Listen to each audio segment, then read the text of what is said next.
তো একদম সন্ধ্যাবেলা টিফিন নিয়ে চলে এসেছি। সন্ধ্যাবেলা টিফিনে কী কী আছে তোমাদের সঙ্গে শেয়ার করছি।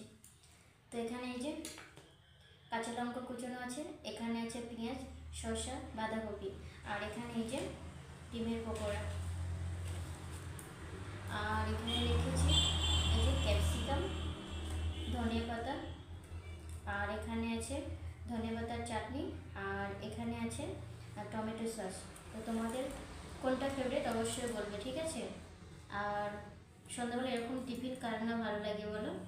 জিভে জল চলে এসছে। তো চলো খেয়ে নিচ্ছি।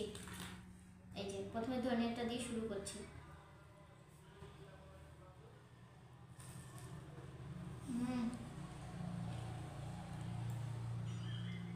কার কার খেতে চলে আসো।